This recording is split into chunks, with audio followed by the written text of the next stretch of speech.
Bonsoir, on va commencer par la prière. Au nom du Père et du Fils et du Saint-Esprit, ainsi soit-il. Notre Père qui es aux cieux, que votre nom soit sanctifié, que votre règne arrive, que votre volonté soit faite sur la terre comme au ciel. Donnez-nous aujourd'hui notre pain de chaque jour. Pardonnez-nous nos offenses, que nous pardonnons à ceux qui nous ont offensés. Et ne nous laissez pas tomber dans la tentation, mais délivrez-nous du mal, ainsi soit-il. Je vous salue Marie, pleine de grâce, le Seigneur est avec vous. Vous êtes bénie entre toutes les femmes, et Jésus, le fruit de vos entrailles, est béni. Sainte Marie, Mère de Dieu, priez pour nos pauvres pécheurs, maintenant et à l'heure de notre mort, ainsi soit-il. Saint Joseph, priez pour nous. Saints anges gardiens, veillez sur nous. Nos saints patrons, priez pour nous. Au nom du Père et du Fils et du Saint-Esprit, ainsi soit-il. Chers fidèles, je ne peux pas passer sous silence un document dont je l'ai déjà parlé la fois dernière, celui élaboré par Strategica sur l'infiltration dans l'Église catholique. Donc on a maintenant les détails et c'est important que ça soit su parce qu'alors on peut donner un coup mortel à tous les conciliaires, n'est-ce pas? L'erreur des conciliaires. Un coup mortel. Bien sûr, il y a un coup mortel encore plus important qu'on donne déjà maintenant, c'est de prouver, et c'est tout à fait prouvable, approuvé, je veux dire, donc démontrable et démontré que Vatican II est hérétique. Vatican II est hérétique, ça veut dire il y a plusieurs textes qui sont hérétiques. Alors, donc, Vatican II est hérétique, donc à rejeter, à rejeter.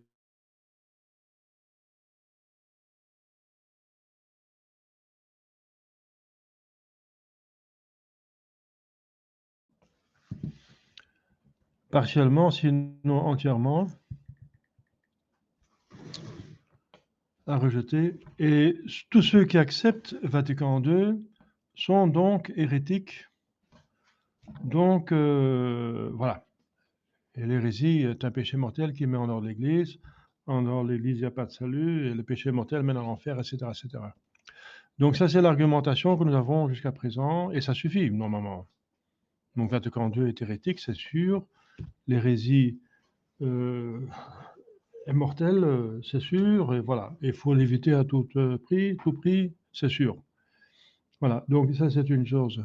Mais maintenant, on peut renforcer cette argumentation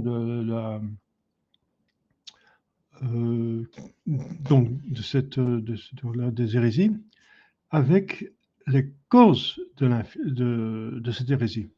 Comment est-ce possible? C'est la première fois dans l'histoire de l'Église qu'un pape dit une hérésie. 64. Première fois. Et c'est aussi la dernière fois, parce qu'après, il n'y a plus de pape qui...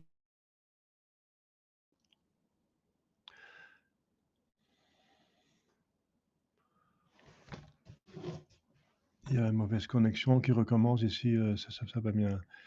Donc je vais mettre une autre connexion d'internet parce que c'est pas bien que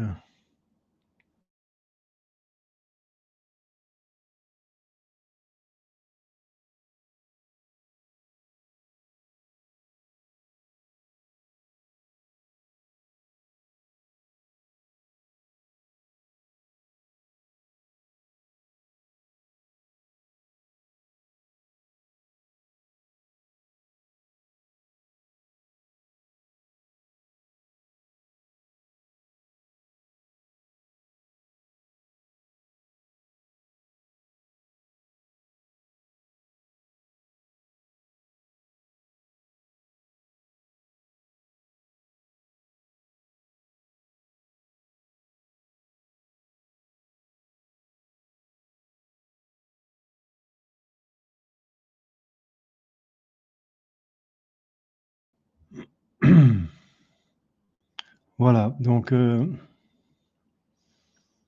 malheureusement, il y a encore l'internet qui va et vient, c'est embêtant. Bon, on va faire avec parce qu'il n'y a pas d'autres possibilités. Donc, j'étais en train de dire que l'argumentation contre les ponces conciliaires est très simple. Nous n'avons pas de difficulté à démontrer que Vatican II est donc hérétique, les textes, et que les hérétiques sont en dehors de l'Église. Et c'est une voie de perdition, ça tout le monde le sait, c'est dans tous les catéchismes. Donc, c'est à éviter de toute façon. Et que les hérétiques sont en dehors de l'Église, c'est encore dans le droit canon et c'est dans l'histoire de l'Église et dans les textes, etc. Le magistère est unanime. Et ça vaut même pour les papes. Ça, on peut aussi prouver. Et même Vatican I le dit. Vatican I dit qu'un pape peut devenir hérétique et que ça n'a jamais arrivé. Donc, mais que si ça arrive, il perd ipso facto sa papauté. Donc ça, on a déjà donc, comme argumentation. Mais pour donner, pour encore avoir plus d'impact sur les conciliaires qui sont un petit peu durs de comprenure ou peut-être un petit peu de mauvaise volonté, on peut aller expliquer les causes. Alors, il y a un document qui expose les causes d'une manière si claire que j'ai jamais été aussi clair. Et c'est vrai que notre Seigneur Jésus-Christ dit que tout va être révélé, rien reste caché, tout va être tôt ou tard. On dit même si le mensonge court vite, la vérité le rattrape tôt ou tard. Voilà, donc les causes. Nous savons que la cause de l'hérésie, donc c'est incroyable qu'un pape devienne hérétique, on n'a jamais cru que c'était possible, de telle façon qu'il y a même des gens scandalisés, des sédevacantistes scandalisés, qui disent non, c'est pas possible qu'un pape devienne hérétique et que Paul VI est devenu hérétique, c'est qu'il n'était pas pape avant. Mais ils sont en conflit avec un autre dogme, c'est que l'Église est infaillible. Et l'Église entière a accepté Paul VI comme pape. Donc s'ils disent Paul VI n'était pas pape, n'a jamais été pape, alors ils sont en conflit, ça veut dire que l'Église s'est trompée entièrement. Alors ce que Jésus-Christ a dit, Dieu nous préserve, n'est-ce pas? C'est un mensonge, c'est que les portes de l'enfer ne prévaudront pas contre elle, l'Église. Ça veut dire que l'Église est infaillible, donc voilà, ils n'ont pas d'explication, donc c'est faux. De dire que Paul VI, c'est pas possible qu'un pape devienne hérétique, et si Paul VI est devenu hérétique, c'est qu'il n'était pas pape, c'est faux. C'est faux parce qu'alors notre Jésus-Christ s'est trompé, toute l'Église s'est trompée, et c'est pas possible. Ce sont des dogmes. Jésus-Christ, bien sûr, il est Dieu, il ne peut pas mentir, et l'Église est infaillible et ne peut pas mentir non plus. Donc, elle ne peut pas se tromper quand elle est entière, 100%. 99,99% peut se tromper, ça on a vu avec l'hérésie de Paul VI, parce qu'il y a encore autre chose étonnante, que pas seulement le pape tombe dans l'hérésie, mais que 2500 évêques le suivent. C'est pas comme Jean 22. Jean 22 disait une hérésie à l'époque, et il y avait comme une réaction dans l'Église assez importante. Et après, avant de mourir, il s'est rattrapé, n'est-ce pas? Mais là, il y a tous les évêques le suivent. Incroyable. Avec tous les prêtres, tout le monde le suivent dans l'hérésie, sauf 2 évêques. Voilà. Parce que pas toute l'Église peut se tromper. Et donc l'Église va toujours exister. Donc Dieu a préservé 2 évêques. Ça, c'est encore une autre chose qui est absolument inouïe et jamais vue, entendue, et incroyable. Et on n'avait pas entendu ça, que pas seulement un pape devienne hérétique, mais que 2500 évêques, tous les évêques vont le suivre. Et pratiquement toute l'Église, 99,99% de l'Église va le suivre. Ça, c'est autre chose absolument étonnante, époustouflante, renversante, n'est-ce pas? C'est vraiment incroyable, mais on constate le fait. Alors, bien sûr, on a des explications entre-temps. On dit qu'effectivement, Léon XIII, pardon, il a eu cette vision que le diable avait plus de pouvoir, et on a vu que le diable avait le pouvoir, hein, pour renverser, n'est-ce pas, 99,99% d'un monument divin, n'est-ce pas? Il faut avoir du pouvoir. Et c'est vrai qu'il a eu du pouvoir, et c'était vraiment très malin, n'est-ce pas? Un piège, c'est au nom de l'amour. l'amour fraternel. L'amour fraternel, l'œcuménisme, l'hérésie de l'œcuménisme, l'hérésie de la liberté religieuse, etc. C'est par amour qu'on a fait ça, n'est-ce pas? Par amour des autres. On a fait trop confiance dans le pape et on le croyait infaillible, mais il était infaillible, c'est Vatican qui l'a déclaré, bien sûr, mais pas toujours, il y avait 4 conditions.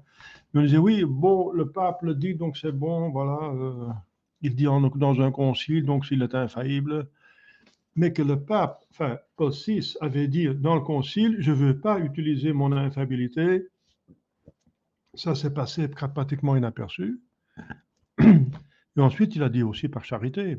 Donc, ça, on avale la pilule parce qu'il y a du sucre autour. C'est par, non, c'est par charité parce qu'il ne voulait pas heurter trop. On veut faire le communisme, on veut avoir des contacts avec les protestants, les anglicans, les schismatiques orientaux, tout ça, n'est-ce pas? On va faire c'est un concile pastoral. C'était dans l'arrière-pensée de tout le monde convertir et de juste aller faire un pas en avant vers eux pour avoir leur confiance et ensuite les convertir. C'était ça dans la pensée de tout vrai catholique. Mais bien sûr, ce n'était pas dans la pensée des francs-maçons et de ceux qui voulaient pervertir l'Église. Hein. Mais c'était présenté comme tel. Alors c'est pour ça qu'on a accepté, n'est-ce pas? Donc il y a 2 choses absolument qu'on peut maintenant qu'on se constate. C'est que Vatican II est hérétique, qu'un pape a dit une hérésie et qu'il a perdu sa papauté, bien sûr, et après il n'y a plus de pape, donc c'est le seul pape qui n'a jamais dit une hérésie. Parce qu'avant, les papes n'ont jamais dit une hérésie, et ceux qui viennent après ne sont pas des papes, parce qu'il est déjà hérétique avant de devenir pape. Donc c'est le seul pape qui n'a jamais dit des hérésies. Et, et encore la deuxième chose qu'on voit la première fois dans l'histoire de l'Église, c'est que la plupart des évêques suivent. La plupart des évêques suivent dans l'hérésie. Quoique l'Église est infaillible, justement. Mais justement, puisque l'Église est infaillible, le bon Dieu n'a pas permis que tout le monde tombe dans l'hérésie, donc il a préservé, donné une grâce efficace à 2 évêques, Mons Lefebvre et Castell de Maillère, qui ont continué l'Église, mais qu'elle était petite, n'est-ce pas? Alors, ça, c'est les faits, et c'est des faits qui sont renversants. Bien sûr, contre les faits, il n'y a pas d'argument, on constate, mais c'est tellement renversant que, oui, bon, c'est bien d'avoir quelques explications, quoi, qu'on connaît les causes. Comment ça se fait que c'est allé si loin et si vite, si loin, enfin si vite les méchants, donc le diable et ses suppôts, ont pris un siècle pour l'organiser. Hein. C'est dans le 19e siècle que la Kabbale, la franc-maçonnerie, a décidé de casser l'Église par l'intérieur, parce qu'ils n'arrivaient pas à la casser par l'extérieur. C'était la Révolution française. Ils n'ont pas réussi à la casser physiquement, donc on a essayé de la casser par l'intérieur. Donc l'infiltration a commencé surtout au 19e siècle, donc ça a duré un siècle. Et après, ils ont réussi à atteindre le sommet de l'Église. Et une fois que le sommet est atteint, on voit que ça donne. Hein. On voit que ça donne, si on atteint le pape, ça donne le fait que nous avons que la juridiction de suppléance et que voilà, l'unité est très fragile, puisque l'unité est donnée par le pape. C'est lui qui décide pour tout le monde. Maintenant, chaque évêque fait un petit peu comme il pense et voilà. Donc, où est l'unité, n'est-ce pas? L'unité est là parce qu'on est dans la foi, mais quand même, l'unité du gouvernement a souffert beaucoup là-dessus, n'est-ce pas, à cause de cela. Alors, la cause, c'est l'infiltration par les francs-maçons. Et je voudrais parler de cela maintenant par ce document qu'on a donc, qui a été élaboré et qui a consulté beaucoup de sources. Donc, il s'agit de plusieurs donc, éléments.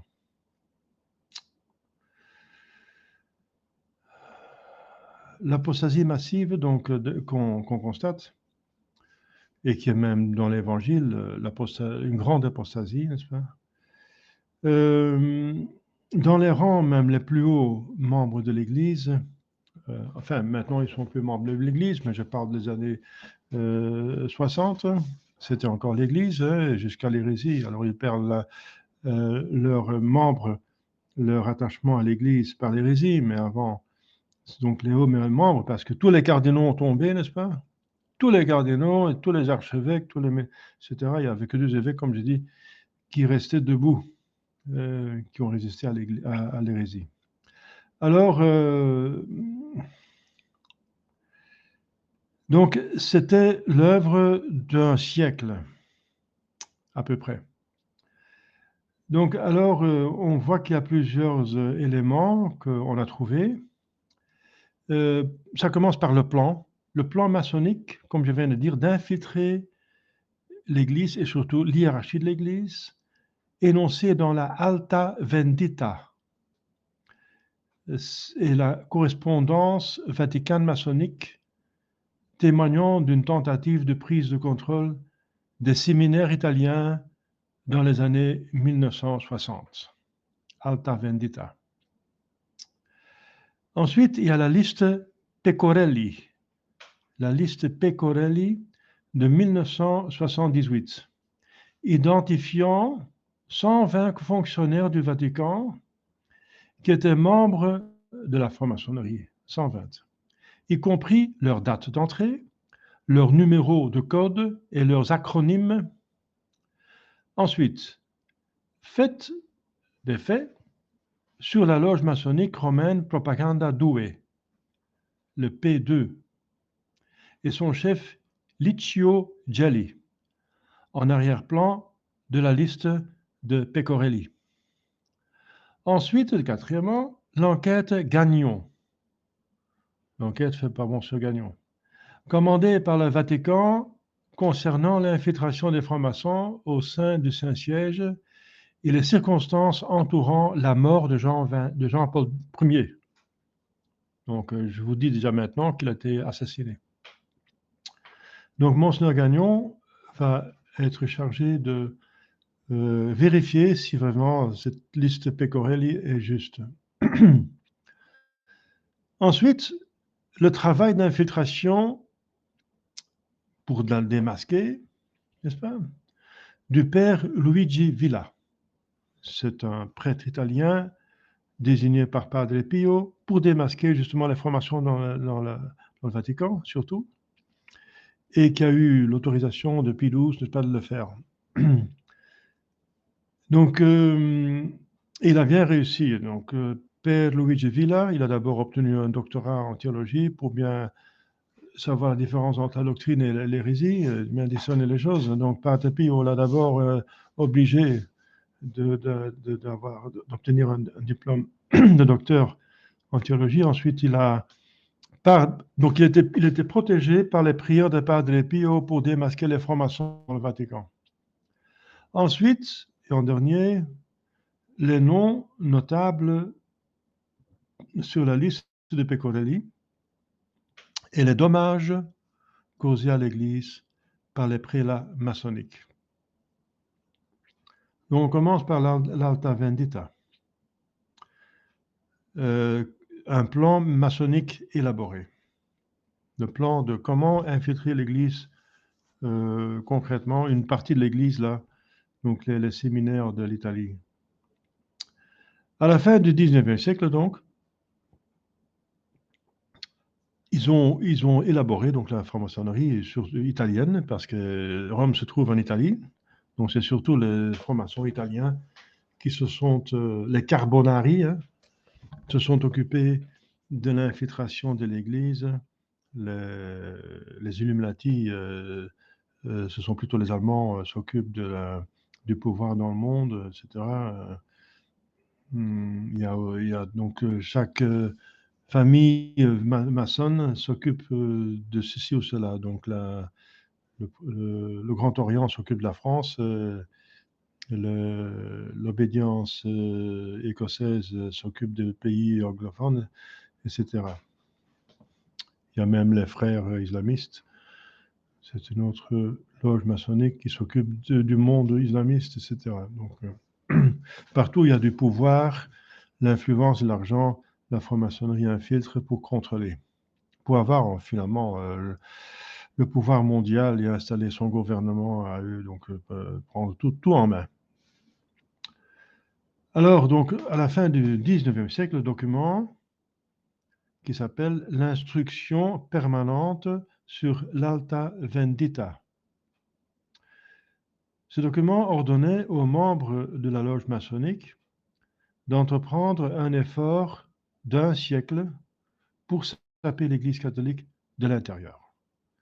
Le document indiquait, je cite, « Le pape, quel qu'il soit, ne viendra jamais dans les sociétés secrètes. » Là, ils se sont trompés. Ils étaient trop pessimistes. Donc la réalité, ils ont été dépassés en leur faveur. Ils n'ont jamais cru qu'un pape pouvait devenir membre de leur société secrète. Et c'est arrivé quand même. Le premier, c'est Jean XXIII, et ensuite Paul VI, et ensuite ils sont tous devenus membres, mais ce sont des antipapes après, donc des sociétés maçonniques. Donc ils n'y croient pas que Dieu va le permettre. Mais Dieu le permet, donc... Donc ils disent, le pape ne viendra jamais dans les sociétés secrètes. C'est aux sociétés secrètes de venir à l'Église. L'œuvre que nous avons entreprise n'est pas l'œuvre d'un jour, ni d'un mois, ni d'une année. Cela peut durer de nombreuses années, un siècle peut-être, mais dans nos rangs, le soldat meurt et le combat continue. Là, on voit bien que c'est diabolique. C'est le diable qui dirige cette société parce que des individus viennent et partent, humains. Les humains viennent et partent. Donc, il y a quelque chose qui dirige, qui est immortel, n'est-ce pas? Et qui est au-dessus. Et c'est justement le diable, en personne. La franc-maçonnerie est l'église du diable. Donc, le diable est le singe de Dieu, Jésus-Christ a son église, et le diable va avoir son église à lui aussi. On continue le document. L'instruction permanente dans la Vendita. Je cite, « Une fois votre réputation établie dans les collèges catholiques bien sûr, et dans les séminaires, une fois que vous aurez captivé la confiance des professeurs et des étudiants, faites en sorte que ceux qui sont engagés dans l'état ecclésiastique aiment à rechercher votre conversation, alors, peu à peu, vous amenez vos disciples au degré de cuisson désiré.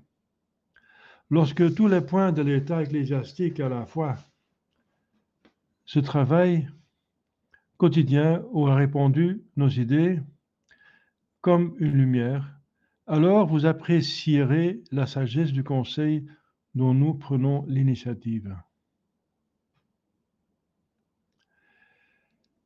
Cette réputation ouvrira la voie à nos doctrines pour passer au sein du jeune clergé et aller jusqu'au fond des couvents.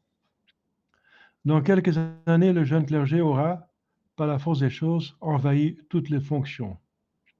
Ils gouverneront, administreront et jugeront dans l'Église.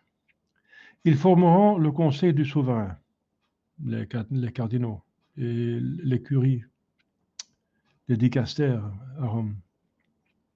Ils seront appelés à choisir le pontife, voilà les cardinaux, qui régnera, et que le pontife, comme la plupart de ses contemporains, sera nécessairement imprégné des principes humanitaires que nous allons mettre en circulation. Humanitaires, mais hérétiques, bien sûr. Ensuite, que le clergé marche sous votre bannière, en croyant toujours qu'il marche sous la bannière des clés apostoliques. Vous voulez faire disparaître le dernier vestige de la tyrannie et de l'oppression,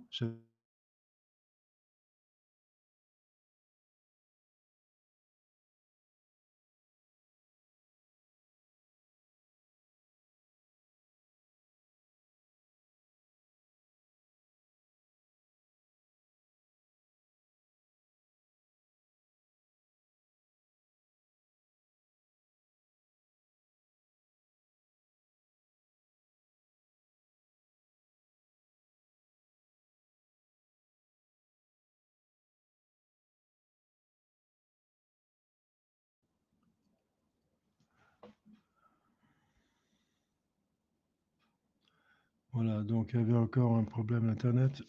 Excusez-moi. Je continue. Vous voulez, donc c'est l'instruction Alta Vendita, vous voulez faire disparaître le dernier vestige de la tyrannie et de l'oppression, c'est leur manière blasphématoire de parler du 12 jours de notre Seigneur Jésus-Christ, donc des 10 commandements, etc. Posez vos filets comme Simon Bariona. Déposez-les au fond des sacristies, des séminaires et des couvents, plutôt qu'au fond de la mer. Vous vous réunirez en amis autour de la chaire apostolique. Voilà, donc infiltré par les collèges, dans les séminaires, en véhiculant quelques principes humanitaires qui vont finalement aboutir à atteindre Rome et le siège apostolique, l'entourage du pape. Et le pape lui-même sera aussi imprégné par ces principes. Au moment de la publication de l'Alta Vendita, la franc-maçonnerie italienne portait une animosité particulière anticléricale et une haine de la papauté et de l'Église. En 1877, la loge Propaganda Massonica, également connue sous le nom de Propaganda Due, donc la P2, a été créée à Rome pour les personnes politiques dont l'adhésion a été gardée totalement secrète en raison des condamnations papales de la maçonnerie. Mais en 1917, pour célébrer leur 200e anniversaire, donc ils ont été fondés en 1717, 1717, 2 fois 17. En 1917, pour célébrer leur 200e anniversaire, les maçons ont marché effrontément sur la place Saint-Pierre en brandissant une bannière qui disait « Satan régnera au Vatican, le pape sera son esclave ». Voilà.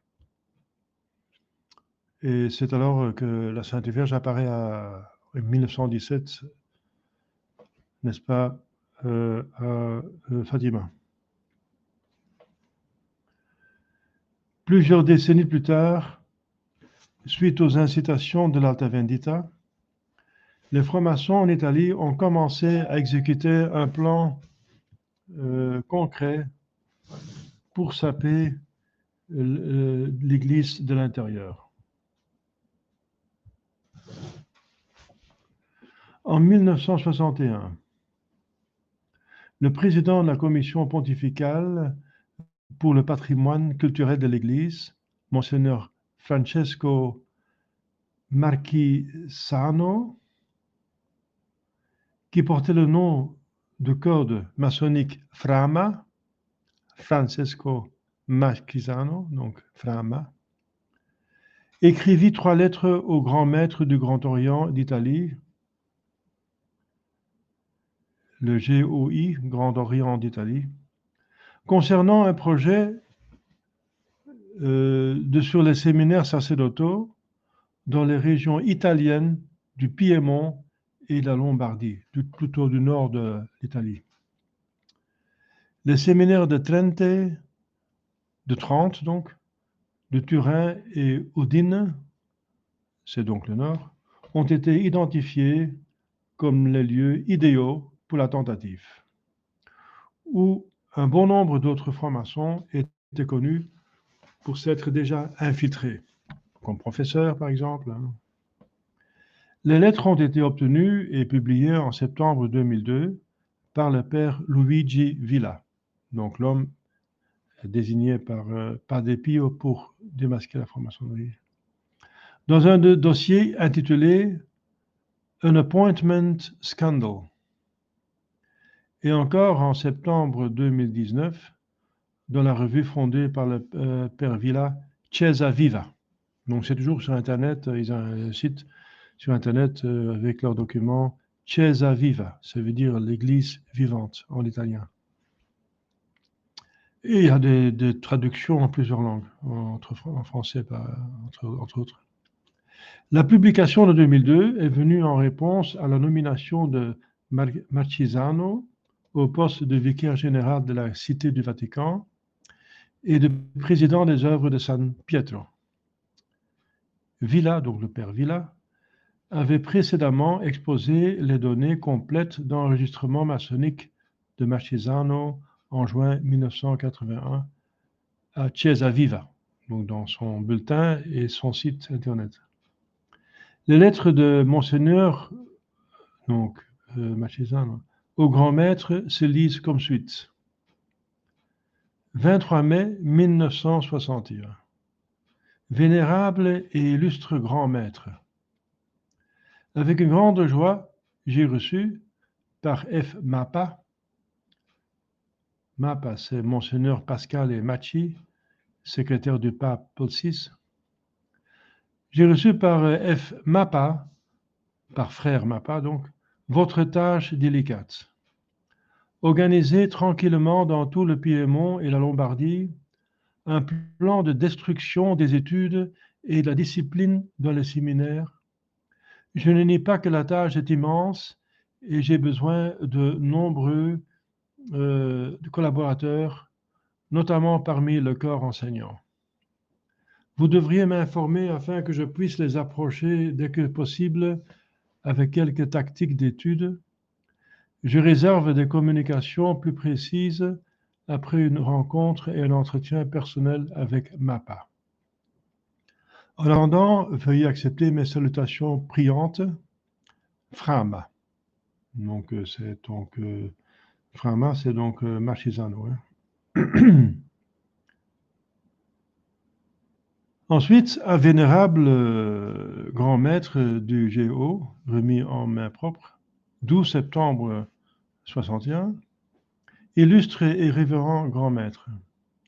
Après avoir approché et contacté à plusieurs reprises les frères Pelmo et Bifra, Bifra c'est l'acronyme de Franco Biffi, recteur de l'université du Latran, je suis retourné au Mappa, donc c'est l'autre, Monseigneur Pascal et Macchi, pour soumettre un premier plan de travail.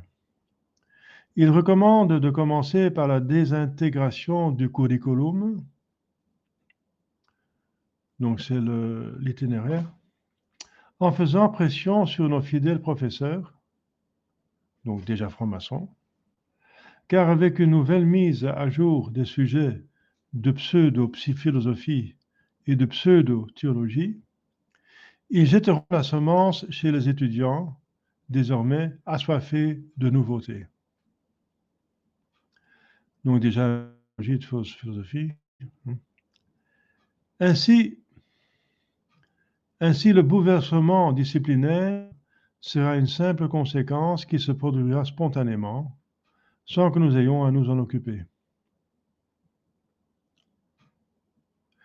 Les élèves penseront qu'ils l'ont fait eux-mêmes. Il est donc primordial que vous rémunériez bien ces professeurs dont vous avez déjà la liste. Je serai un surveillant diligent et je vous rapporterai tout fidèlement. Avec les salutations les plus dévouées et les plus amicales, Frama. Ensuite, au grand maître Palazzo Giustiniani, remis en main propre, 14e octobre de la même année 61. Illustre et révérend grand maître. Lors de la réunion hier soir, les frères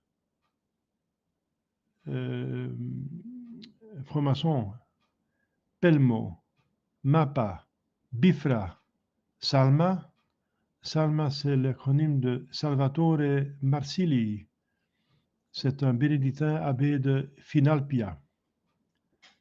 Bouhan, c'est l'archevêque Annibale Burnini, commission de la liturgie. Donc Bouhan c'est lui qui va rédiger la nouvelle messe, plus tard. Algo, acronyme de Alessandro Gottardi, archevêque de Trente. Et Vino, c'est Virgilio Nove, maître des cérémonies, donc Monseigneur Noé, était présent, j'ai pu conclure que, premièrement, nous devrions commencer des expériences dans certains séminaires d'Italie, ceux de Trente et de Turin, ou celle d'Udine, c'est un autre lieu, où nous avons un bon nombre de francs-maçons frères. Deuxièmement, nous devons répandre notre conception de la liberté et de la dignité humaine dans tous les séminaires sans aucune hésitation de la part d'aucun des supérieurs, ni par aucune loi. Donc, vous voyez, sous le nom de liberté, ça devient le libertinage, la liberté pour le mal, pour les fausses religions, dignité humaine, au nom de la dignité humaine, l'homme ne doit plus se soumettre à Dieu, il peut suivre sa propre conscience, soi-disant même erronée, etc. Donc, ce sont des conceptions très subtiles, n'est-ce pas, qui vont saper la doctrine catholique. Je continue. Nous avons besoin d'une impression complète. À ce stade, nous avons besoin d'une réunion avec vous tous pour décider comment agir et à qui confier les différentes tâches. Avec mon salut priant, Frama. À qui il prie, vous pouvez l'imaginer. Hein.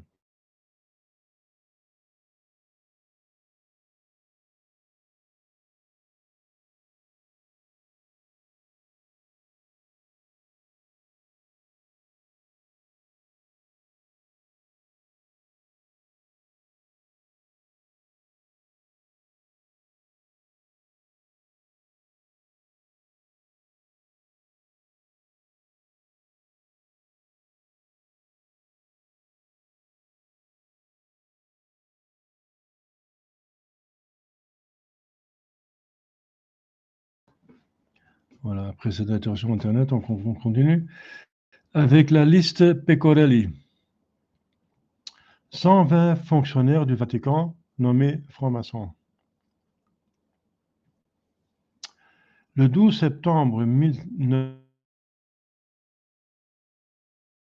près d'un siècle après la publication d'Alta Vendita,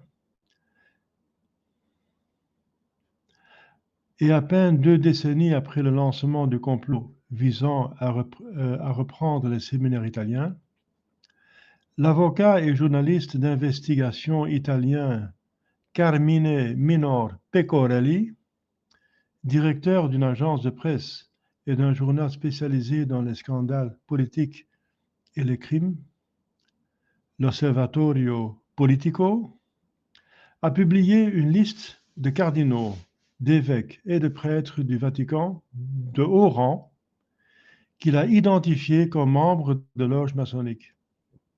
La liste est devenue connue sous le nom de liste Pecorelli et comprenait les noms, les dates d'entrée dans la franc-maçonnerie, les numéros de code et les acronymes de 120 fonctionnaires du Vatican.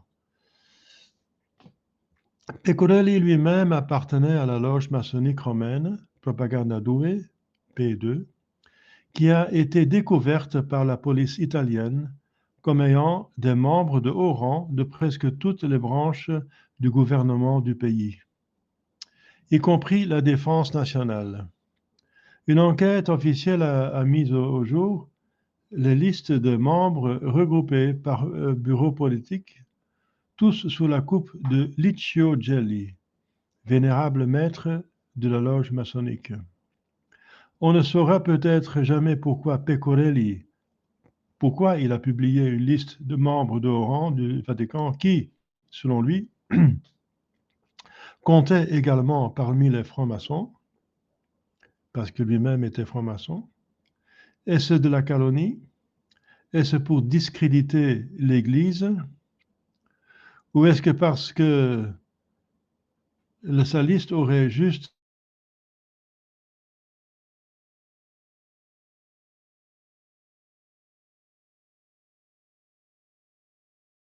vie? Un travail pas désagréable pour un journaliste politique avec des informations privilégiées sensibles. Ce que l'on sait, c'est que Pecorelli a été abattu à Rome 6 mois plus tard. C'est souvent comme ça que quand des gens disent la vérité qu'ils sont abattus. Ça arrive assez fréquemment ces derniers siècles, n'est-ce pas? Kennedy était abattu quelques jours après qu'il avait publié qu'il allait arrêter la cabale qui dominait derrière les coulisses des États-Unis. Il était abattu à Rome, donc Pecorelli, presque jour pour jour, le 20 mars 1979. Il a été tué de 4 coups de feu dans le quartier de Prati à Rome. Apparemment, les balles étaient de la marque Jevelo, un type de balle particulièrement rare que l'on trouve pas facilement sur les marchés légaux ou clandestins. Le même type de balle a été découvert dans le stock d'armes de la Banda della Magliana, dissimulé dans le sous-sol du ministère de la Santé du gouvernement italien. Parmi les personnes visées par les enquêtes policières figurait le chef de la propagande à Douai, Licio Gelli. Alors, il y a ici cette liste, n'est-ce pas, cette liste de 120 prominents.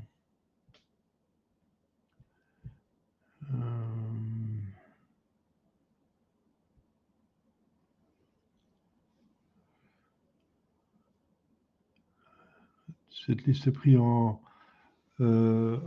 scan, n'est-ce pas?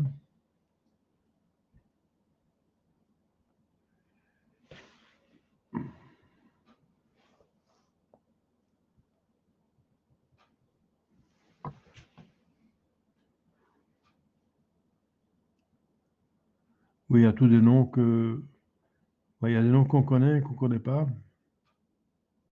Donc, Baggio est plutôt connu.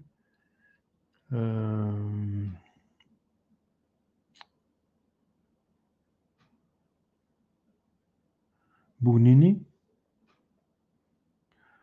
dont on a parlé, ce qui va changer la messe.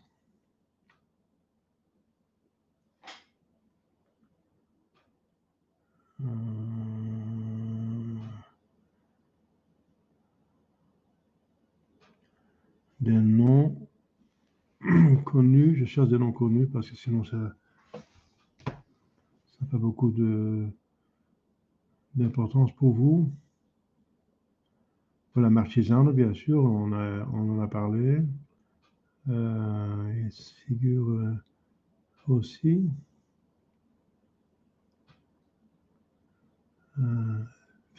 Voilà, Monseigneur Noé, avec lequel Monseigneur Lefebvre avait affaire pendant le concile. Pellegrino, Monseigneur Pellegrino, Monseigneur Pinto, Monseigneur Risi.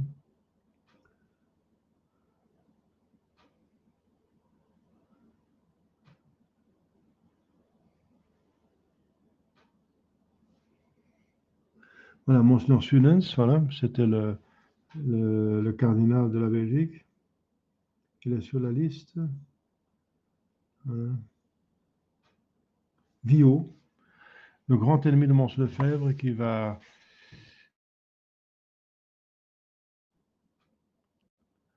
Monseigneur Vio qui va pousser Paul VI pour le suspense de Monseigneur Lefebvre en 76. Donc Vio qui joue un très mauvais rôle aussi lors de l'assassinat de Jean-Paul Ier. Donc, nous, la liste avec les noms, avec leurs fonctions, très impressionnant, n'est-ce pas? Alors, parlons de la propagande à Douai et Licio Gelli.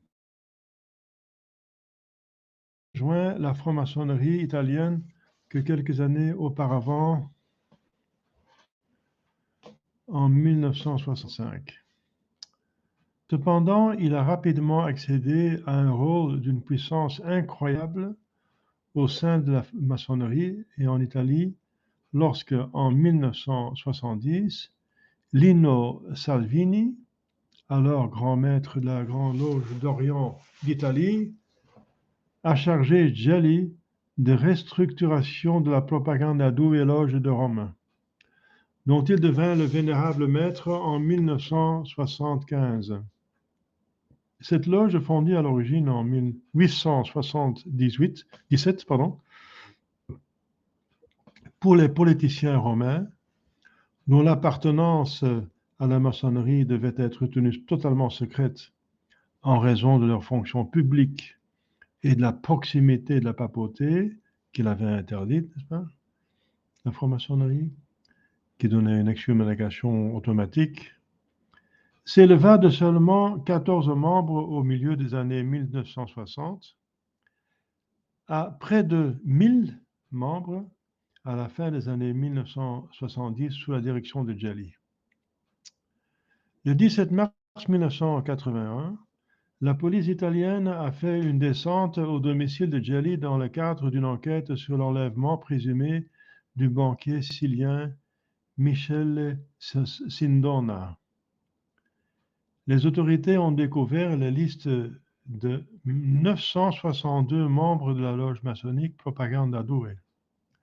Les noms comprenaient 43 membres du Parlement, 3 membres du cabinet, 43 généraux, 8 amiraux, les chefs de toutes les forces armées italiennes, les chefs des services de sécurité, des diplomates, des chefs de police dans les 4 plus grandes villes d'Italie et des fonctionnaires du Vatican, pour ne donner que quelques-unes des personnalités politiques les plus en vue. Pour les autorités italiennes, ne comptant pas parmi les membres de P2, le vaste réseau de maçons de Gelli, qui lui était secrètement responsable, constituait un État dans l'État et menaçait la stabilité de la souveraineté de la nation. Après s'être jeté dans la mêlée de la politique italienne, P2 a été impliqué dans des choses telles que l'attentat à la bombe du train Italicus en 1974, dans lequel 12 personnes ont été tuées, et le massacre de la gare de Bologne, dans lequel 85 personnes ont été tuées. Il a également été découvert que ses membres avaient pris le contrôle de la Banque du Vatican, amenant le Saint-Siège au bord de la faillite dans un scandale financier qui a éclaté au milieu des années 1980 et dont le Vatican ne s'est pas encore complètement dégagé. Dans les années 1970, les activités de P2 ont fait sensation même au sein de la franc-maçonnerie, aboutissant finalement à la dissolution officielle de la Propaganda Due Loge en 1981 par le Grand Orient d'Italie. Alors, le rapport Gagnon, le rapport fait par Monseigneur Gagnon.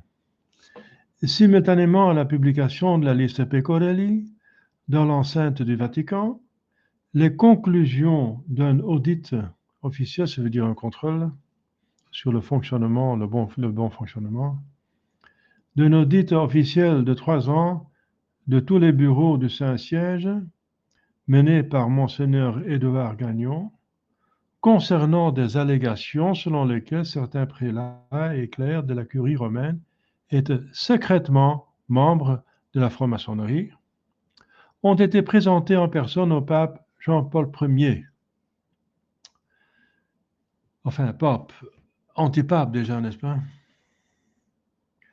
Selon les mémoires récemment publiées au secrétaire de Gagnon, le père Charles Murre, avec 2 R, je cite, Monseigneur Gagnon a constitué un dossier exhaustif qui ne laissait aucun doute sur le fait que ces allégations choquantes étaient en fait vraies. Donc Monseigneur Gagnon a donc approuvé, après une bonne recherche, que cette liste Pecorelli était authentique.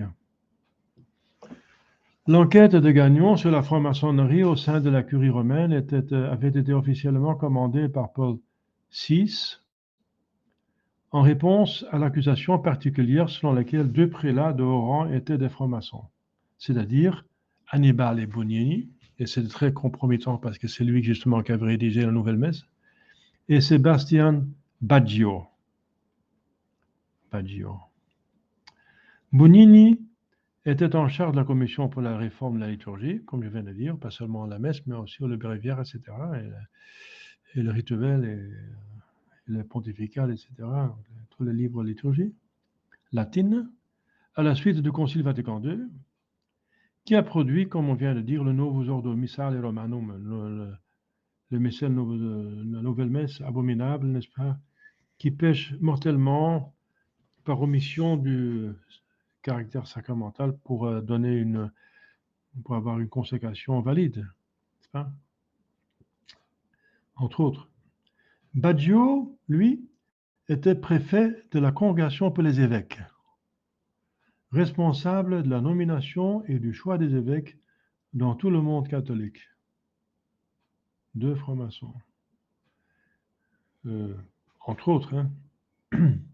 Bien que le contenu complet de l'enquête de Gagnon ne soit pas connu publiquement, certains détails sur l'affaire ont été divulgués. Parmi ces détails, il y a le fait que Gagnon a fait savoir qu'il y avait en fait des preuves confirmant que l'archevêque Bugnini et le cardinal Baggio étaient membres de la franc-maçonnerie, comme on vient de dire.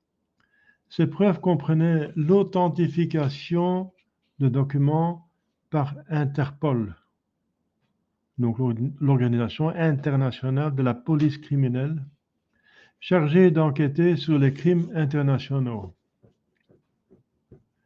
Les découvertes de Gagnon corroboraient ainsi la liste de Pecorelli qui comprenait également les noms de ces cardinaux.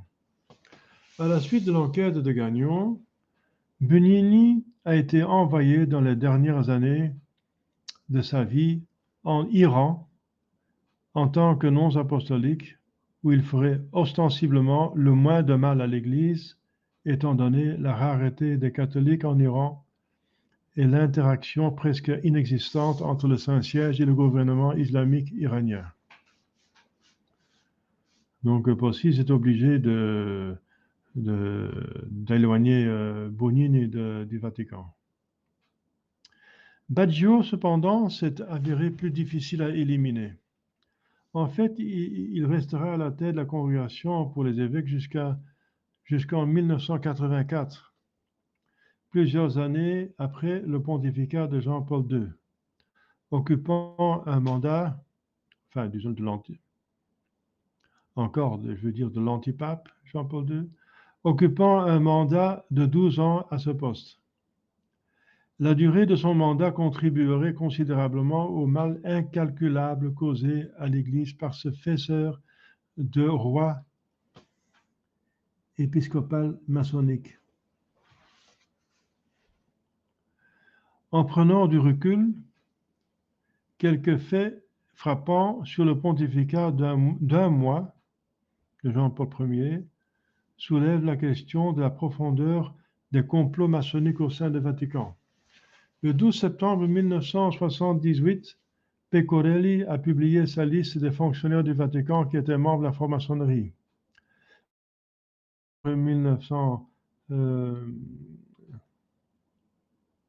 1968, Monseigneur Gagnon rencontre en privé Jean-Paul Ier pour lui présenter les conclusions de son enquête de 3 ans sur la même affaire. L'archevêque portait un gros dossier et fit savoir à son secrétaire qu'il avait abordé au pontife le sujet de l'appartenance de Baggio à la loge maçonnique. Il a également dit à son secrétaire que le pape avait accepté de traiter avec le cardinal maçon. Le 28 décembre, c'est 3 jours plus tard, Jean-Paul Ier appela personnellement Baggio pour qu'il vienne rencontrer le pontife dans son bureau ce jour-là. Baggio a rencontré en privé, donc, l'antipape dans son appartement personnel plus tard dans la soirée à 20 heures pendant environ 1 heure et a été entendu crier après le pape par les gardes suisses qui étaient présents à l'extérieur de la pièce, ce dont ils ont témoigné plus tard. Le lendemain matin, le 29 septembre, le jour après, Jean-Paul Ier est retrouvé mort dans sa chambre. Le médecin a déclaré qu'il était décédé la veille vers 23 heures. 6 mois plus tard, le 20 mars 1979, Pecorelli est abattu à Rome. Compte tenu des circonstances et des questions entourant la mort de Jean-Paul Ier, le fait qu'il est décédé si soudainement, à peine 2 semaines après la publication de la liste Pecorelli, 3 jours après avoir reçu le rapport de Gagnon en audience privée, et seulement 2 heures après sa confrontation avec Baggio, le maçon nommant les évêques de l'Église, et le dernier homme à avoir vu le pontife avant qu'il ne soit retrouvé mort, le père Luigi Villa, un fonctionnaire du Vatican travaillant sous la protection du Saint-Office, dont je viens de parler là, a ordonné cardinal Palazzini pour faire procéder à une autopsie. 3 autopsies, officiellement appelées examens médicaux, ont été pratiquées, le verdict de chacune confirmant que Jean-Paul Ier avait été assassiné. Les résultats des autopsies n'ont pas été publiés par le Vatican. Donc le public ne le sait pas, pour éviter le scandale. Donc des morts sont tombés quand on essaie de dévoiler les formations, les éliminer, il y a des morts qui tombent. Alors, quelques mots sur le prêtre Villa Luigi. Pour ajouter à l'intrigue maçonnique au sein de l'Église, en plus du travail de Monseigneur Gagnon dans l'enquête sur la franc-maçonnerie au Vatican, il y avait un autre prêtre qui, pendant plusieurs décennies, avant et après, a également été engagé dans la même mission. En 1956, le père Luigi Villa, en visite à Padre Pio, a été chargé par le saint de consacrer toute sa vie à la défense de l'Église contre le travail des francs-maçons, en particulier ceux de l'Église. Par la suite, le pape Pie XII a personnellement confirmé cette mission en donnant à Villa un mandat papal pour faire exactement cela. Le pape place le prêtre sous la protection des cardinaux Alfredo Ottaviani, préfet du Saint-Office, Pietro Parente et Pietro Palazzini. Villa, donc le père Villa, a travaillé sans relâche au cours de sa carrière sacerdotale pour découvrir et entraver les manœuvres des francs-maçons qui s'étaient infiltrés dans les rangs de la hiérarchie, endurant 7 tentatives d'assassinat à cause des ennemis qui s'étaient faits. En 1971, Père Villa fonde la revue Chiesa Viva avec des correspondants de tous les continents pour exposer le travail des maçons au sein de l'Église. C'est toujours en ligne sur Internet. Chiesa Viva. Villa lui-même a mené les enquêtes sur l'appartenance des prélats et des prêtres au sein de la franc-maçonnerie, vérifiant les documents avec les dossiers de police et les listes des loges maçonniques. En 1992, Chiesa Viva a réédité la liste Pecorelli avec une présentation du magistrat Carlo Alberto Agnoli, auteur de la Masoneria alla conquista de la Chiesa. Ça veut dire la franc-maçonnerie à la conquête de l'Église, qui a souligné la fiabilité de la liste. Alors, disons quelque chose sur les noms notables sur la liste Pecorelli. Des volumes pourraient être écrits sur les dommages causés à l'Église par les cardinaux, les évêques, les prêtres nommés francs-maçons sur la liste de Pecorelli. Je me limite à n'en considérer que quelques-uns. Alors, on reprend l'archevêque Annibale Bugnini. Il est répertorié comme ayant rejoint la franc-maçonnerie le 4 avril 1963 avec le numéro de code 1365-75 et l'acronyme BUAN de Bugnini an Annibale. BUAN. Bugnini était l'homme qui a dirigé le changement apporté à la liturgie, dont les objectifs étaient de supprimer du rite romain de la messe tout ce qui était répréhensible pour les protestants. Donc on s'adapte aux hérésies des hérétiques. C'est incroyable. Au nom de l'écuménisme, pour pouvoir prier ensemble avec eux. Les textes des anciennes prières, mais ça c'est la faute de Vatican II. Les textes des anciennes prières de l'Église et ces sélections de l'Écriture ont été dépouillées d'une grande partie de leur contenu doctrinal, ainsi que de l'accent tridentin, donc du Concile de Trente, prisé sur le caractère sacrificiel de la messe. Si crucial, c'est le cas de le dire, crucial, crux, la croix, si crucial pour contrer les hérésies protestantes. Les modifications apportées à la disposition du sanctuaire ont été calquées sur le style du temple maçonnique, dans lequel l'autel se dresse au centre plutôt que face à l'est.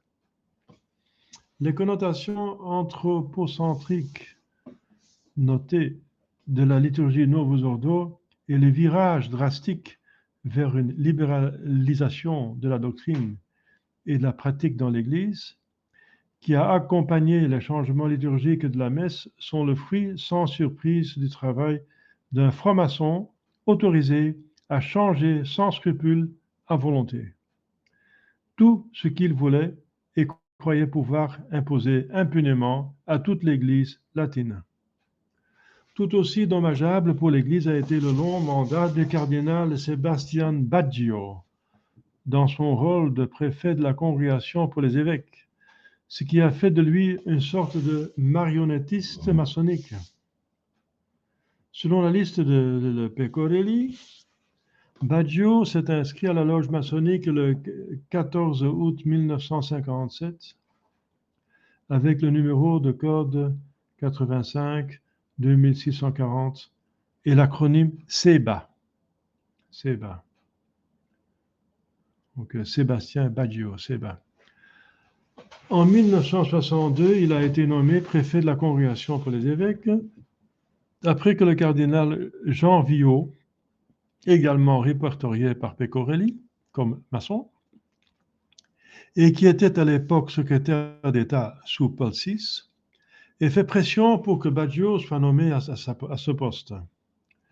Il aurait été déjà assez grave qu'un franc-maçon ait une quelconque part dans le choix d'un évêque, mais que Baggio ait été nommé préfet de la congrégation pour les évêques et était donc libre de nommer libéral, moderniste, homosexuel. Dans une lettre à son vénérable grand-maître datée du 4 janvier 1969, Baggio a remercié la loge maçonnique d'avoir obtenu son élévation au Sacré Collège des Cardinaux, assurant les collègues maçons de sa coopération continue dans la pénétration des cercles ecclésiastiques, en particulier les rôles de leadership, donc de chef, dans le but de ruiner toute l'Église de l'intérieur dans tous les secteurs. Citation. Cette lettre a été photographiée et récemment publiée en 2019 dans Chiesa Viva. Donc je vais citer la lettre. 4 janvier 1969, au vénérable grand maître, aux assistants les plus estimés. Je viens de recevoir de la MAPA, donc de notre formation, la communication de ma nomination comme cardinal, obtenue de vous par toutes vos puissantes voix. Je m'empresse de vous exprimer à tous, frères bien-aimés et estimés, mes remerciements reconnaissants et dévoués. Comme par le passé, je suis toujours à votre disposition concernant nos programmes d'expansion et de pénétration dans les milieux ecclésiastiques, en particulier dans ces sphères de leadership, donc de plus haut, de gouvernement, qui seront demain les points principaux pour ruiner toute l'Église de l'intérieur dans tous les secteurs.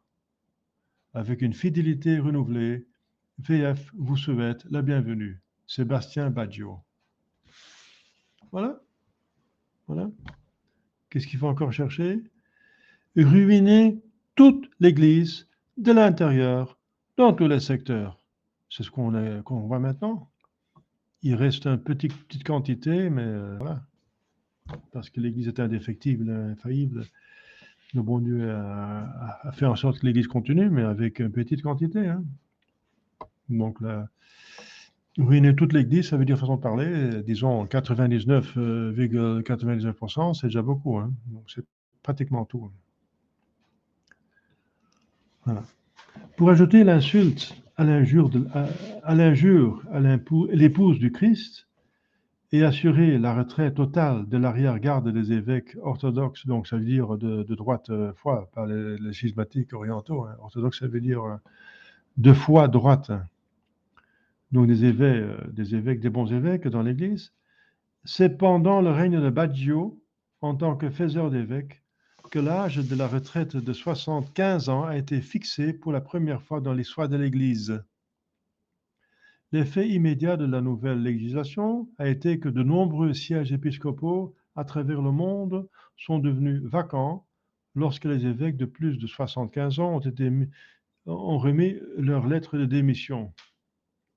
Cette situation a particulièrement permis à Baggio d'avoir les mains libres pour remplacer la quasi-totalité de l'épiscopat de l'Église en très peu de temps et tenter de le remodeler à son image. Rarement un homme, qui soit pape ou évêque, n'a été en mesure d'influencer une si vaste partie de l'épiscopat catholique en si peu de temps, et dans le mauvais sens. C'est à partir de cette époque que l'Église aux États-Unis a reçu les évêques tels que McCarrick, Weaklands, Mahoney, Brown et Bernardine.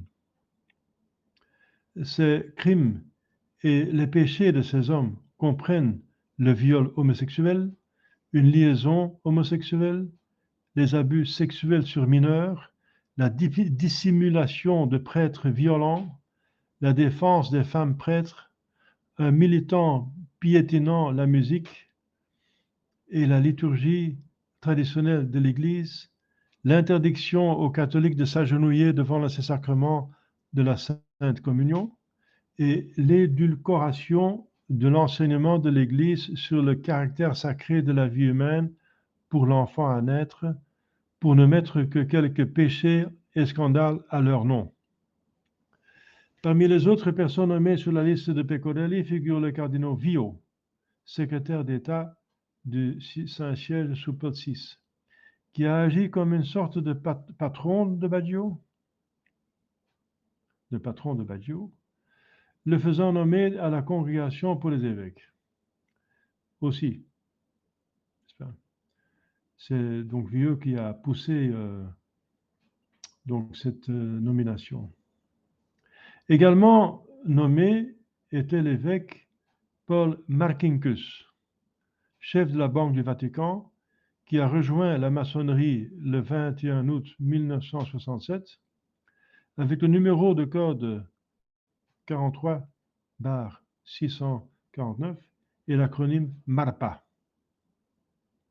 Donc, Marcinkus Paul, MARPA, qui a été impliqué dans le scandale bancaire qui a failli renverser financièrement le Saint-Siège dans les années 1980. Un autre nom important était le cardinal Agostino Casaroli, ministre des Affaires étrangères sous Paul VI et secrétaire d'État sous Jean-Paul II.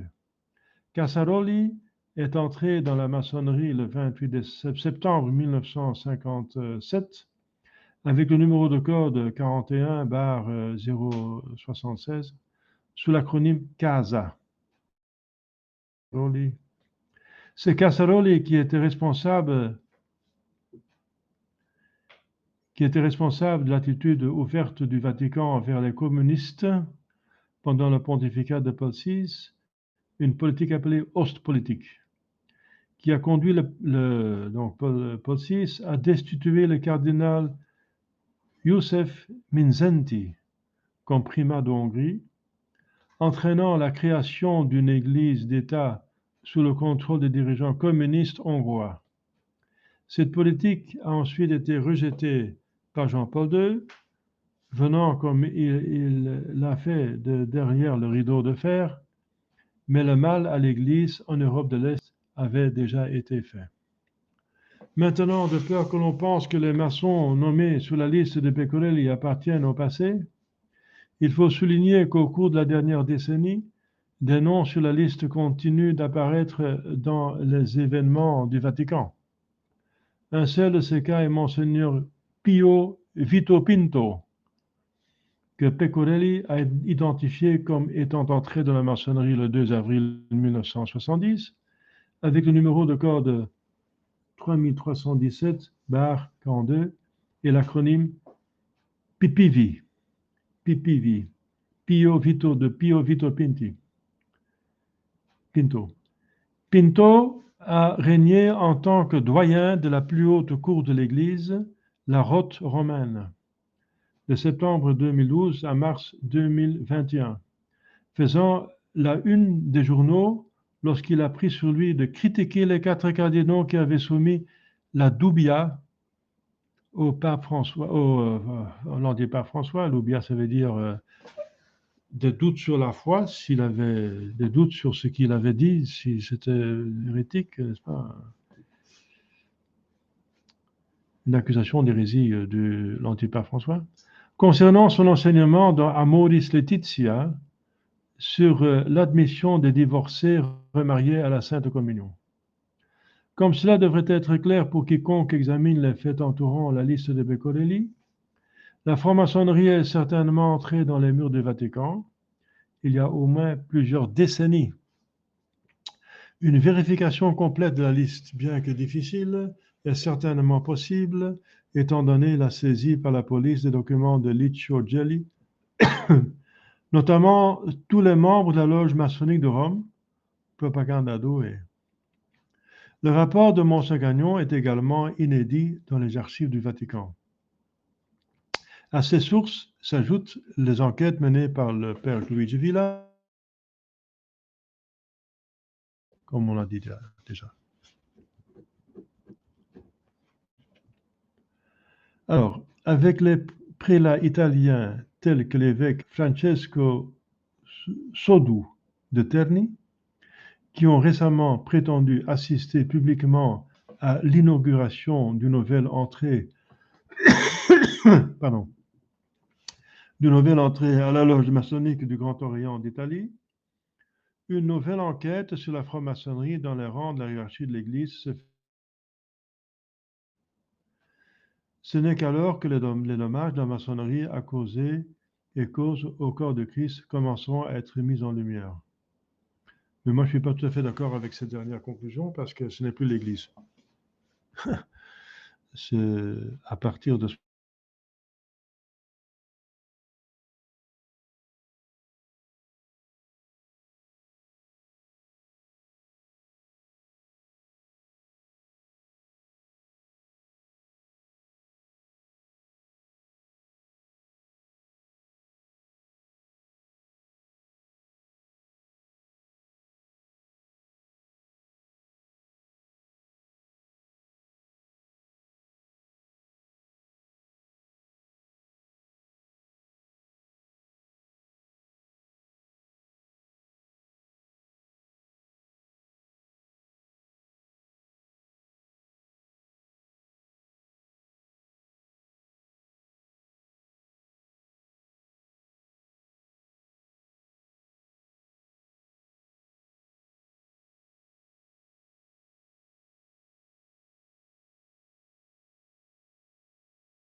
Voilà, encore coupure d'Internet, comme vous dites, quand vous écrivez, c'est dommage. Mais j'espère que vous avez entendu quand même.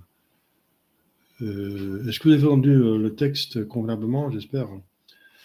Voilà, donc je m'arrête ici.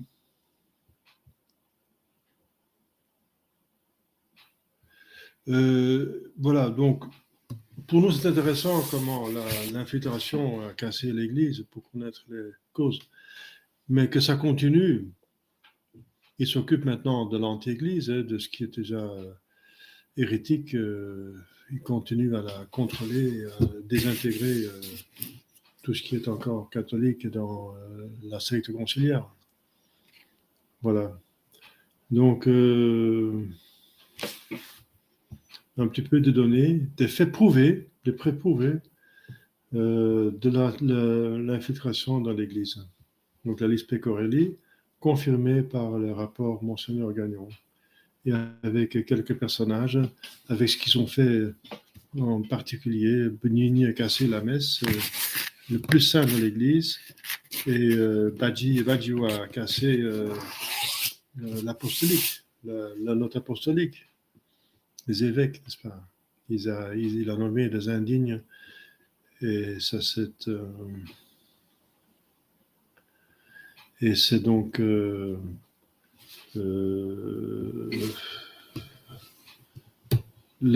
enfin, il a mis les indignes comme évêques, et c'est la manière la plus efficace pour détruire voilà, l'Église dans ce cas-ci, et la chrétienté. Pas le christianisme, parce que notre Seigneur est garanti du christianisme, mais la chrétienté, ça veut dire l'épanouissement de l'Église, n'est-ce pas? Il y a des questions? Il n'y a pas parlé de l'infiltration par Rampolla qui est déjà une formation qui est presque pape, et aussi de Bernadotte qui a converti du communisme et qui a témoigné. Parce que la dot? Bernadotte. Ah, Bernadotte, oui. Il a témoigné qu'il y a 1100 séminaristes dans les États-Unis dans les années 30 déjà, qui étaient communistes. Et aussi l'infiltration qui est connue en avant déjà, parce que c'est les francs-maçons écrit que Pie IX était déjà une formation, des eux. Oui. Donc effectivement, donc cette étude n'est pas complète. Hein. L'infiltration est beaucoup plus vaste. Pie IX, au XIXe siècle, est déjà par plusieurs historiens désigné comme un franc-maçon, qui était élu pape.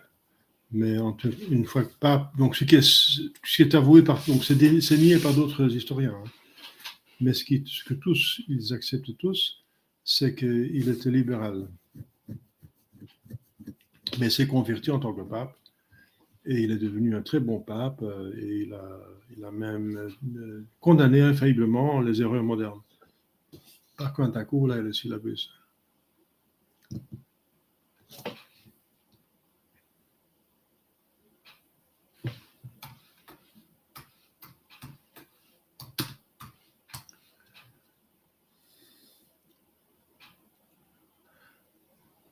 Et c'est dans cette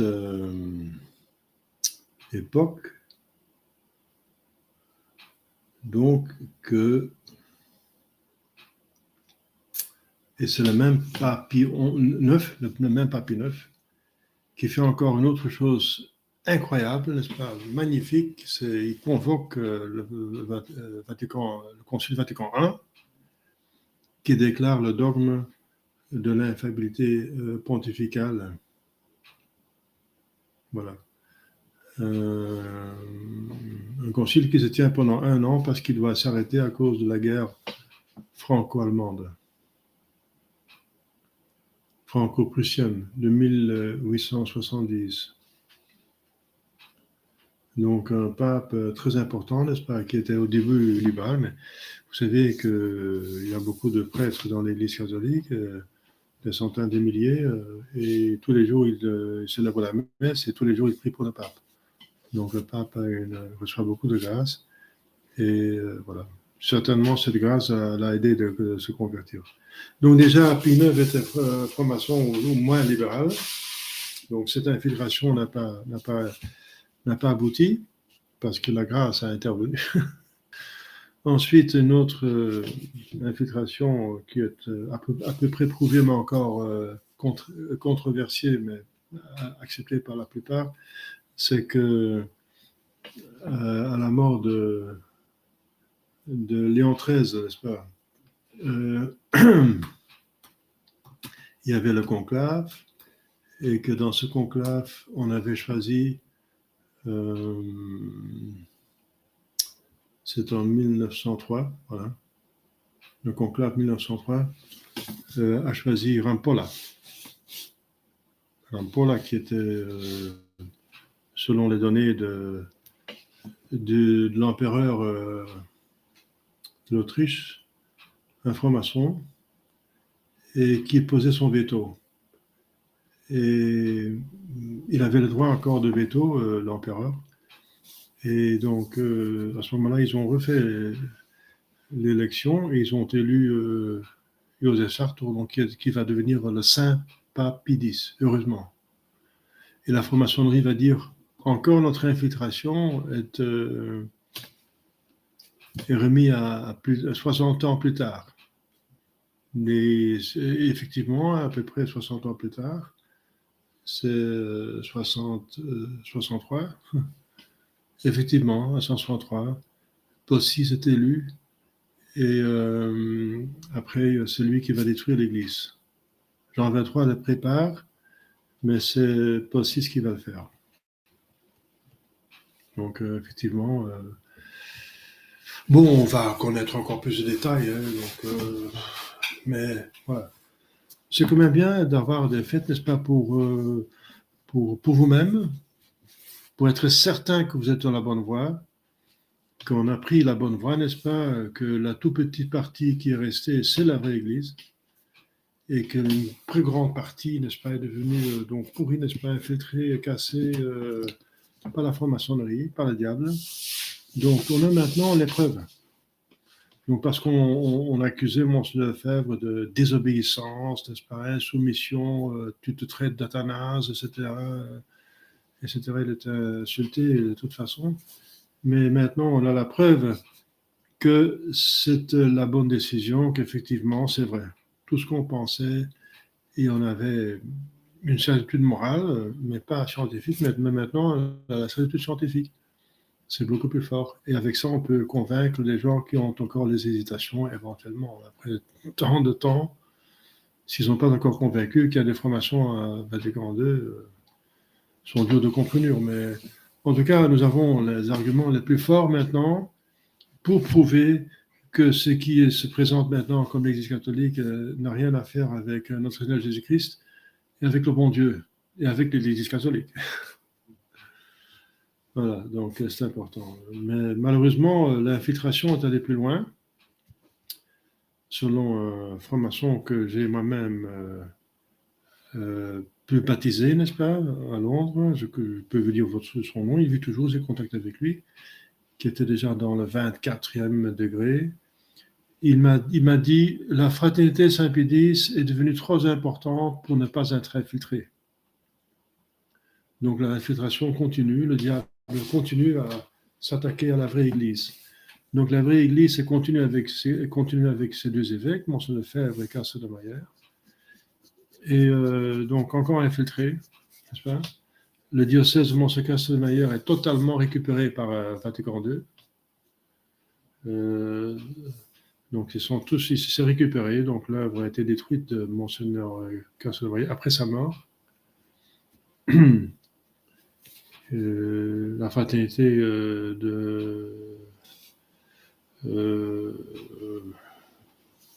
ils ont fait une fraternité sacerdotale de curé d'Ars, je pense. Et c'était au Brésil, Campos, et c'est totalement rallié à Rome, n'est-ce pas? Donc, Rome apostate. Donc, détruit totalement. Il y a encore un petit nombre qui se sont sauvés, mais qui ont rejoint après la Frate des Saint-Pédis, mais la Frate des Saint-Pédis elle-même était infiltrée. Et Mons Lefebvre lui-même a pris la mauvaise décision, comme vous savez, de ne pas dire la vérité sur le pape hérétique, Paul VI et les autres, qu'ils avaient perdu la papauté. Quoi qu'il savait très bien, il a avoué en privé qu'il savait très bien, mais il ne voulait pas dire en public pour ne pas perdre trop de gens, d'adhérents. Donc c'était la première faute qui cause un schisme, n'est-ce pas? Parce qu'accepter un antipape comme pape, c'est du schisme.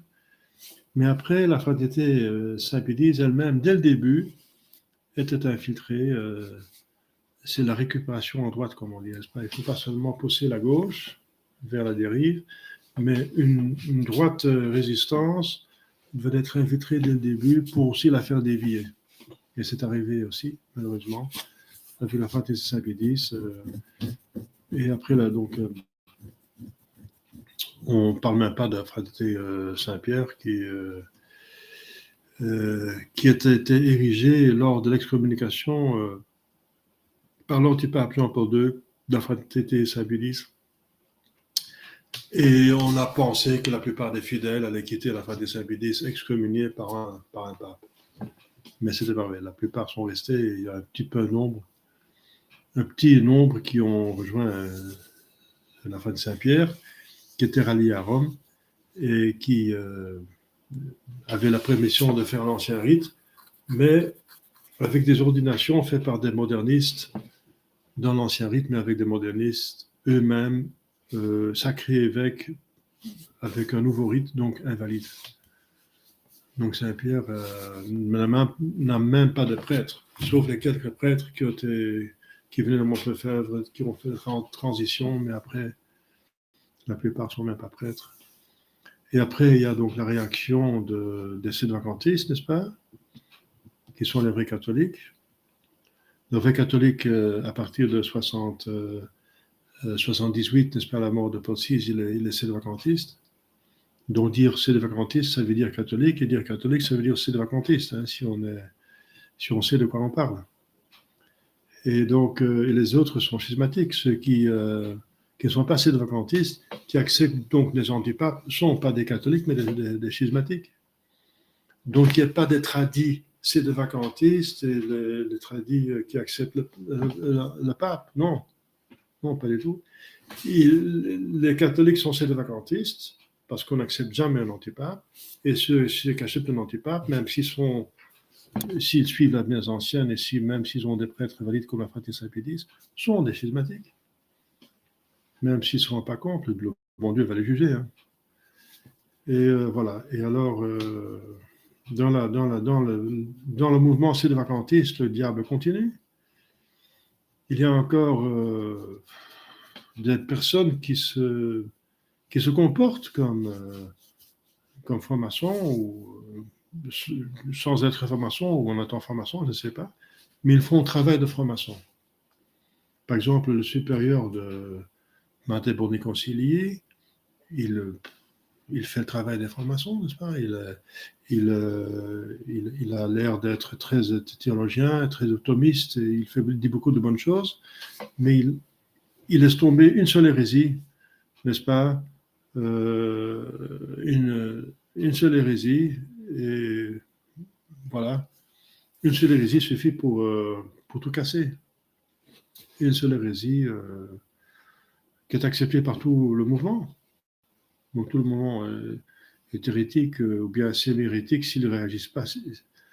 Monseigneur Staver, par exemple, dit qu'il n'est pas de cette opinion, mais qu'il accepte l'opinion que son supérieur ait une autre opinion. Mais ce n'est pas une opinion, c'est une hérésie. Vous savez, cette affaire de l'Apocalypse, que l'Apocalypse agit du passé. On a besoin de l'Apocalypse, justement, maintenant. C'est très consolant d'avoir l'Apocalypse, c'est pour des temps apocalyptiques. Voilà, donc j'en ai parlé plusieurs fois. Et je ne parle pas des autres choses qui ne vont pas dans leur mouvement. Mais Donc, donc, avoir un hérétique comme tête d'un mouvement, c'est très embêtant, n'est-ce pas? C'est insupportable. Insupportable. Donc, c'est clair que c'est une hérésie qu'il raconte. C'est clair comme tout. C'était jamais dans l'Église que quelqu'un aurait dit que l'Apocalypse s'agit du passé. Il s'agit de l'avenir de l'Église à partir de 94, où ça a été écrit par Saint Jean jusqu'à la fin des temps. Et, le supérieur de Matteo des Conciles, il dit qu'il s'agit de l'histoire de l'humanité à partir d'Adam jusqu'à l'année 33, donc la mort de Jésus-Christ. Donc ça ne va pas. Donc l'Église continue, voilà, malgré tout ça. Et nous sommes sur le bon chemin. Tout ce que nous avons cru et pensé, c'est maintenant prouvé. Nous ne sommes pas des complotistes, mais des réalistes. Et on a pris la bonne décision. Et nous sommes aussi vrai que Dieu existe, nous sommes de la bonne voie. Aussi vrai que notre Seigneur Jésus-Christ est Dieu, nous sommes sur la bonne voie. Aussi vrai que l'Église catholique est la vraie Église, nous sommes de la bonne voie. Et ça, c'est absolument certain parce que c'est prouvé par Dieu, par Jésus-Christ, par les miracles, par les prophéties, et par tout ce que vous savez, quoi. C'est si clair et si sûr que de l'eau de source, comme on dit, n'est-ce pas? Mais c'est une croix quand même parce que nous sommes très petits et voilà. Nous ne sommes pas dans une situation confortable. Mais voilà, c'est méritoire. Est-ce qu'il y a d'autres questions? D'accord, oui. Est-ce que la résistance de Monseigneur Willemsen est aussi infiltrée? Oh oui, la résistance de Monseigneur Willemsen est infiltrée, mais il est lui-même probablement un franc-maçon. Donc la résistance de Monseigneur Willemsen, c'est une réaction contre les accords de Monseigneur avec Rome. Donc Monseigneur est allé plus loin que Monseigneur Lefebvre. Monseigneur Lefebvre ne voulait pas des accords. Il voulait toujours convertir Rome et il disait on va attendre qu'ils se convertissent pour se soumettre. Et Monseigneur va faire des accords. 4 accords que je sache. Il accepte la juridiction pour les confessions, la juridiction pour marier. Il a la liberté de la juridiction pour ordonner des prêtres et il a le droit de siéger dans les tribunaux de Rome, n'est-ce pas, pour juger ses propres sujets. Donc ce sont 4 arrangements avec les hérétiques et les arrangements avec les hérétiques sont interdits par le pape Hormisdas de manière infaillible. Donc c'est condamné. Et Williamson ne voulait pas ces accords, donc là il a raison. Il a fait un mouvement de ce qu'il appelle la résistance contre Monseigneur. Mais il reste dans l'erreur de Monseigneur. Il continue à accepter les antipapes. Il m'a dit à moi-même, je vais lire vos dossiers, vos arguments, mais d'avance déjà, je vous dis que je ne vais pas accepter le sédententisme. Donc ce n'est pas l'amour de la vérité. Hein. Et sa mère est franc-maçon, de Milner Group, n'est-ce pas, une riche américaine qui a marié un protestant écossais, le père de Monseigneur Williamson, qui était protestant. Donc, il a mis dans ses armes des évêques d'abord autre chose, et après il a changé, c'est devenu vraiment la rose de Tudor et la croix, qui est vraiment le symbole des roses de croix, qui est une sorte de loge maçonnique. Et c'est aussi la rose de le Milner Group, qu'il connaissait très bien parce que sa mère était membre. Donc c'est pas qu'il ne sait pas que c'est un symbole franc-maçon, parce qu'il sait de sa mère. Il sait ça de sa mère.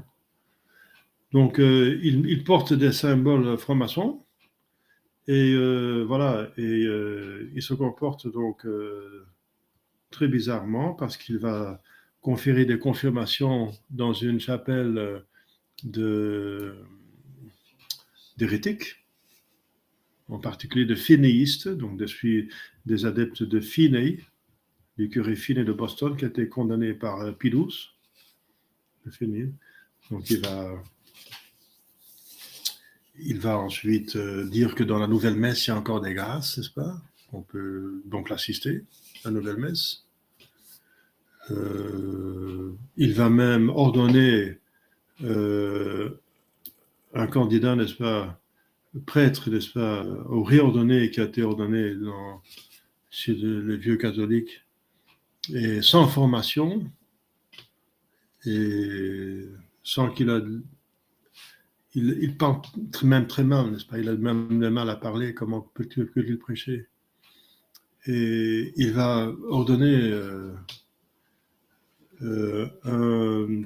quelqu'un qui va être prêtre, n'est-ce pas? Et qui finalement est sédevacantiste d'opinion. Donc c'est incroyable. Lui, il est contre le sédevacantisme, mais il veut faire plaisir à un confrère, l'ordonner prêtre, sans qu'il ait eu un séminaire convenable, etc., etc. Et oui, enfin, en plus, qui a avoué qu'il a été possédé du diable, parce qu'il vient d'une famille de sorciers, etc.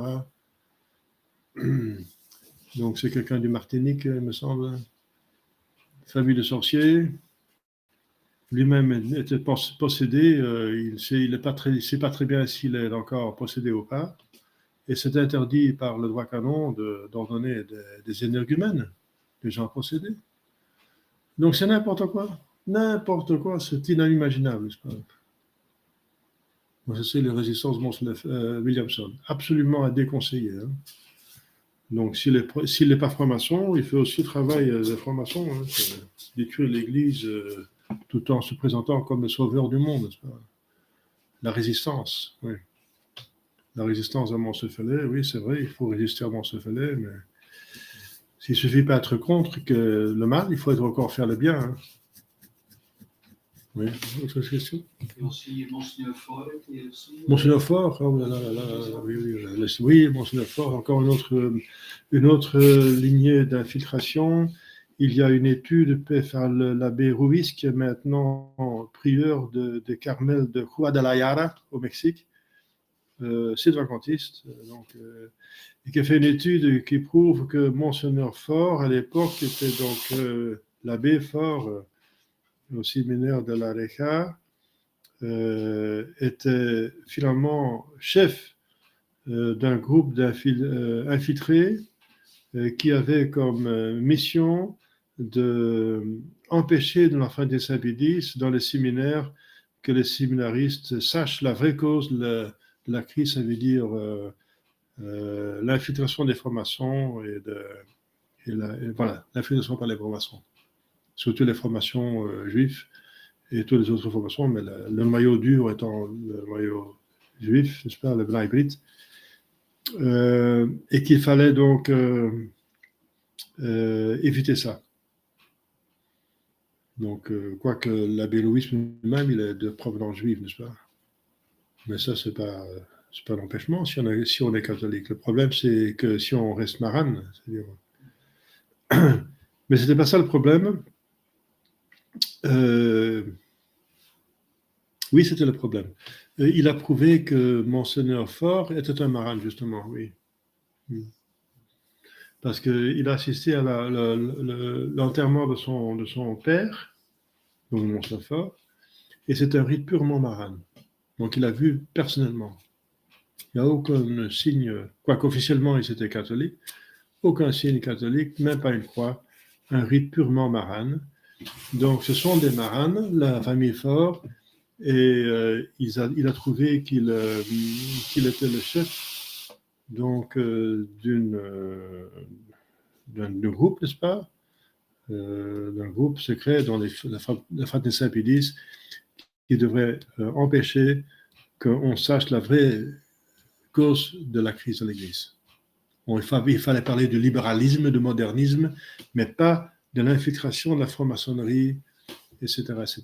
Ça, on ne pouvait pas aller si loin parce que ça, c'est la vraie cause, comme on vient de voir maintenant. La vraie cause de la destruction de l'Église. On ne pouvait pas parler de ça. Donc, si on ne connaît pas la cause, on n'est pas efficace pour arrêter le mal.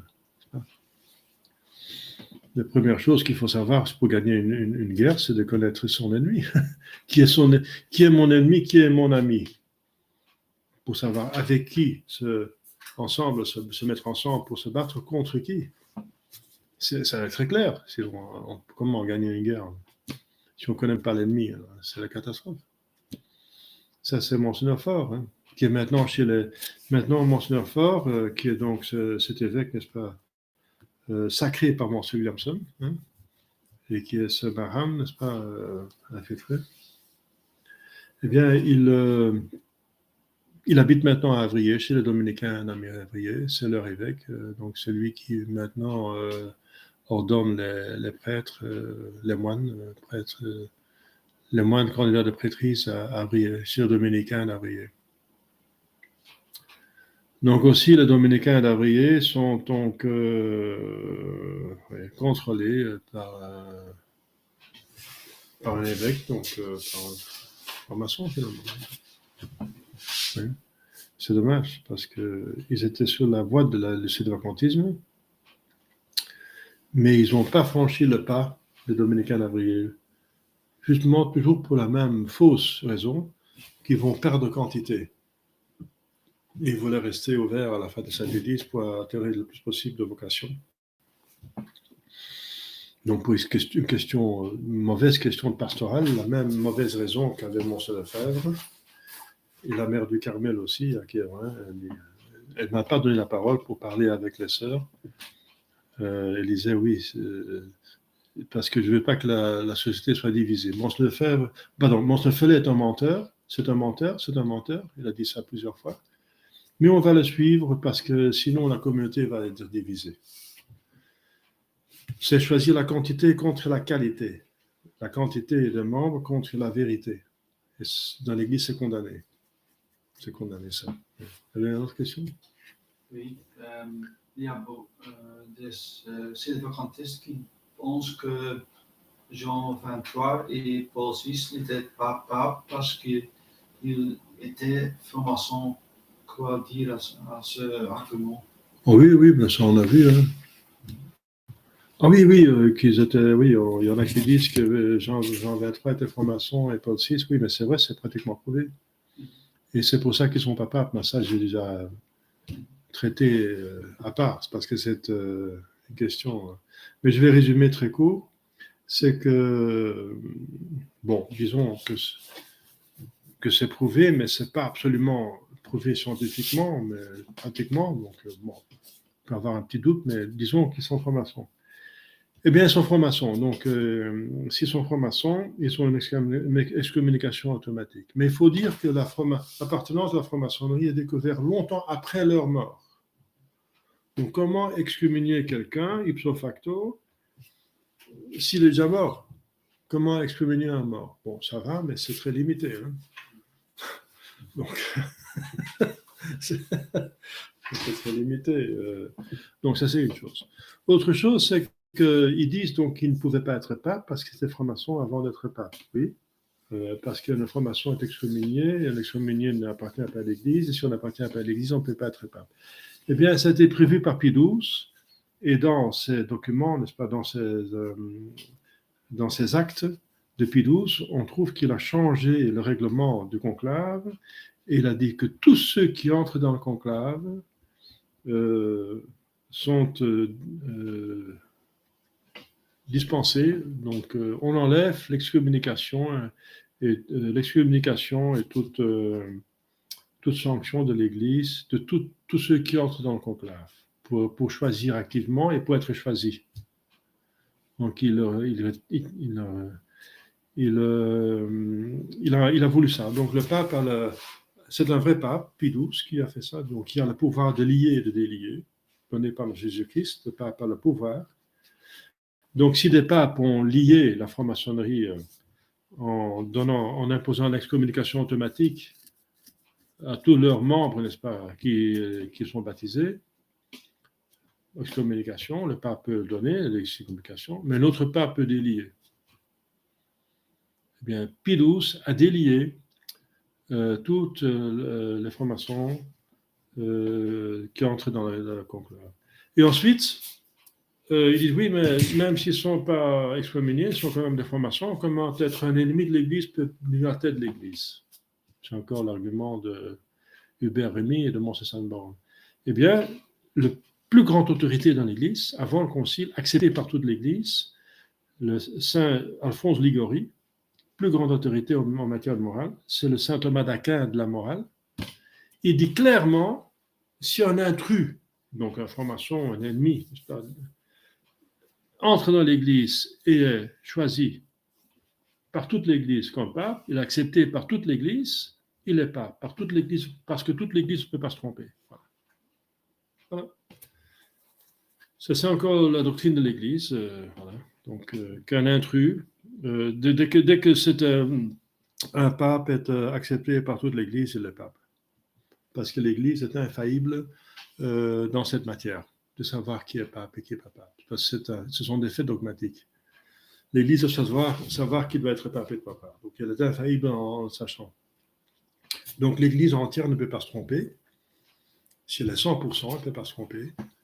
Sur la promesse de Jésus-Christ qui dit « Les portes de l'enfer ne prévaudront pas ». Voilà, c'est clair.